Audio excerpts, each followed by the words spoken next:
Hey guys, Richard here with eBike Reviews and Adventures. So I'm getting ready to load up the electric X-Peak onto the rack so that I can haul it away. Be watching for that video. That's going to be a separate video here real soon. Going to be filming that in just a few minutes, in fact. But I want to talk about the Quikr Rack for a moment and share with you a few updates, because now that I've had it for a while, there's a few things that just kind of aggravating, and I want you to be aware of those in case you're thinking about purchasing one of these Quikr Racks. First of all, it's one of the more expensive ones that you can find on the market, so you would expect it to be primo. And for the most part, it is. It works well. I mean, I've said this before on my on several other videos. I like that it's modular, so I can, take one tray off if I want to and just leave one tray on. Or if I want to add a third or fourth tray, I can do that at a later time. So those kind of things are nice. It's fairly lightweight, so it's pretty easy to take it off and move it around if you need to. Yeah, so a lot of good things here that I do like about it. I really like that it has a about 120-pound weight capacity, for the first tray and second tray. But then if you add a third tray, it drops down to like 100 pounds per. But still, plenty of capacity for most e-bikes. Even some of the larger e-bikes, that come in really heavy these days, so no need to pull the batteries off. And so I really like all that about this rack. But as I was mentioning, there's a few things that have become kind of aggravating. And one, let's just start here with this finger release right here that you have to pull in order to lower and raise the rack. Just kind of hard to get to. You got to kind of reach down underneath here, and it's just a one finger operation. And because everything is friction based, it's metal on metal, to lock things in, it just makes it a little hard to pull. And I wish it had a better grip, something you can grab hold of to release that. So that's one. It's minor, but it's one. Another one here is, now that we have the rack in this configuration, because I'm getting ready to load up a bike, it's a simple thing, but when you get ready to take off this tray right here, you have to release the locks, which is not a problem at all. It lifts off nice and easy, like that, in order to get it off. But when you get it over here to set it down, because you want to load up your stuff, you got to do the baton action to flip this thing around, because these loops are on this side, and I wish they were on this side so you could just easily set it right down. But doing the baton action is not that big of a deal, and I guess it works if you're wanting to load your bike on and off on this other side over here. And I guess everybody's situation is different, where some people may be loading from the driver's side, some people may prefer to load from the passenger side. For me, I'm always loading from this side because I'm always near the driveway, bushes, but hey, your situation may be different, I suppose.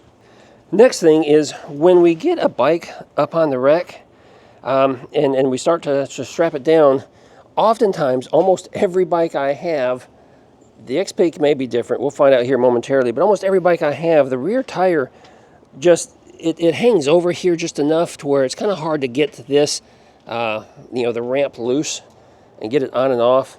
And, if you push it, further to this side, it's already bumping this thing right here. And so it's just, I wish the rack was a couple more inches longer. It still works for the most part. Just could have been improved by adding a couple of inches there. All right, now that I have the X-Peak up here, you can see it's not as much of a problem, and I knew it wouldn't be for the X-Peak, because the X-Peak has a shorter wheelbase right here. It's not only like 44.5 inches or so from axle to axle, so I knew that wouldn't be a problem. But now that we have it up here, one thing you got to be careful about is,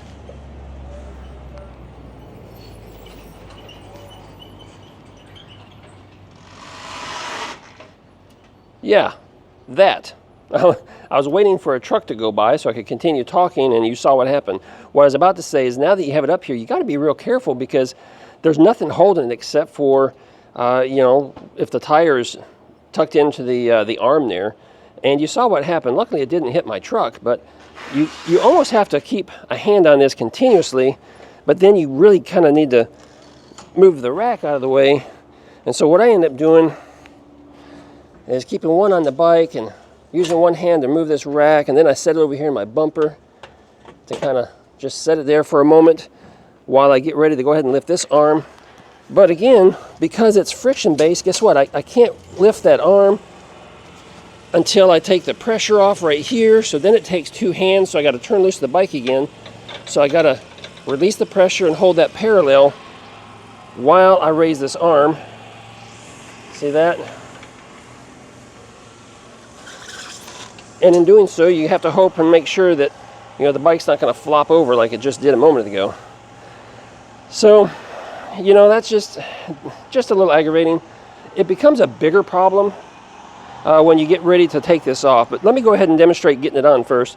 So now that it's on there, it's all friction based. So you just press on it like this to give yourself some squeeze on that tire. And because it's friction based down here, that's locked in pretty tight. There's a lot of pressure on this now. It's not going to come off, presumably. It hasn't yet, but that's how it's designed. Now that it's up there, you'll notice that you still get a lot of flop, both, you know, side to side.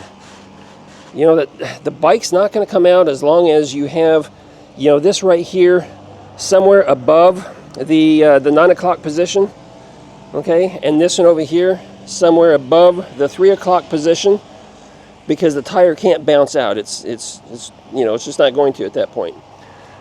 But you have this going down the road. It's a little unnerving to have this flopping back and forth, but there's no other tie downs for it other than, for extra security, you can purchase optionally the strap. And I had 2, but now I've got 1. I don't know where the other one went. I've already lost it. I don't care for these straps at all. They should be attached.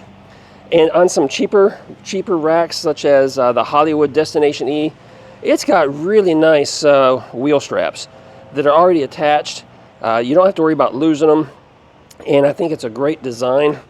But this guy, you know, no, you gotta feed it through and then lock it down, and you gotta, hold on, you gotta slide over here, and this is gonna flop, and it's gotta be tucked in. It has to be, or else it's gonna pop off. So this has to remain something like that.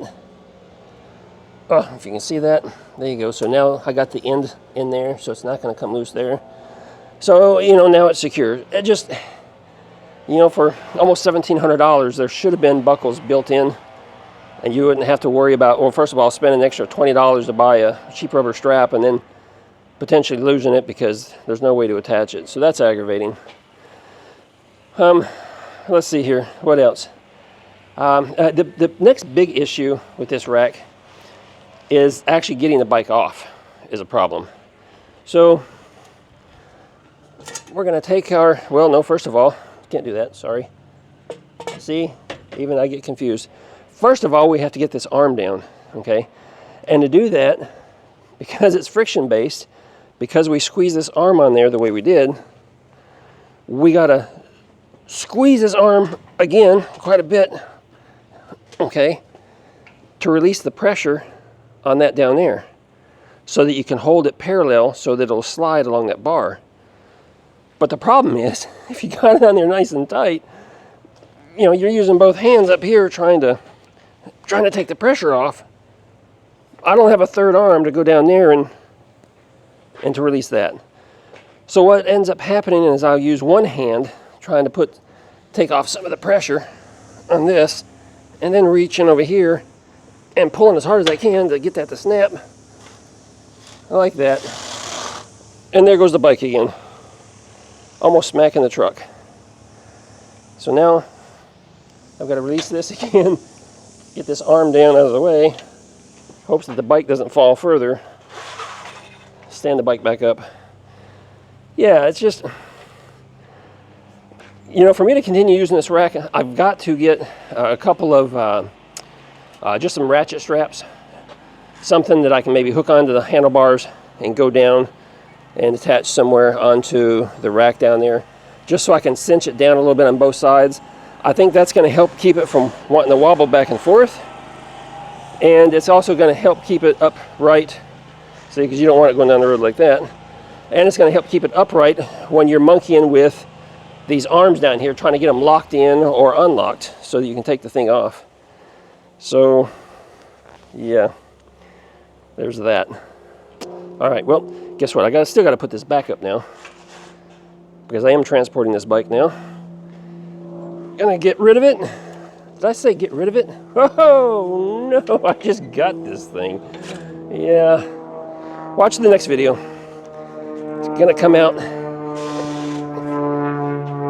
gonna come out here in a quick second. Oh, he was a noisy one. All right, so I got this locked in. It's still gonna flop back and forth. Nothing I can do about that. I'll take our tray. I mean, overall, I mean, it's pretty easy to use this thing, other than, you know, the arm release and everything. Other than that, I mean, I've been enjoying this a whole lot. It only takes a second to get a bike on and off. It doesn't take long at all, and get it strapped in.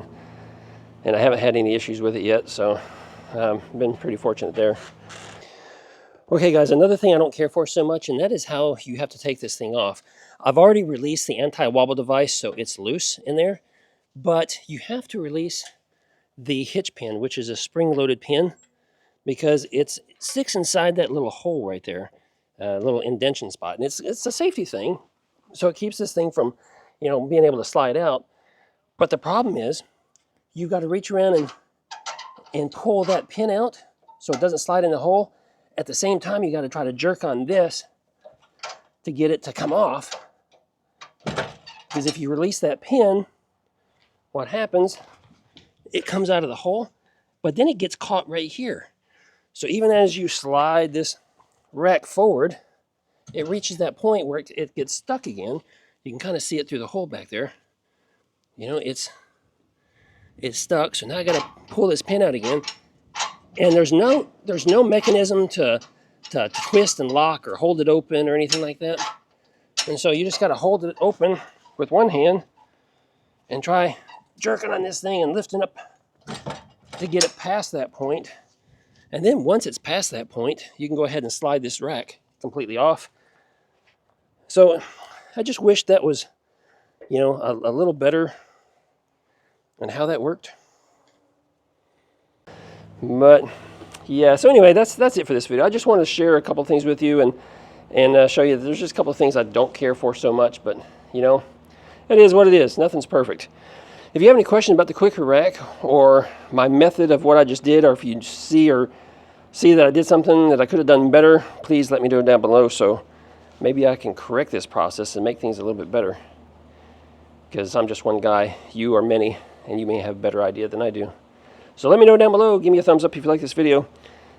And hey, I'll see you in another video real soon. Be safe.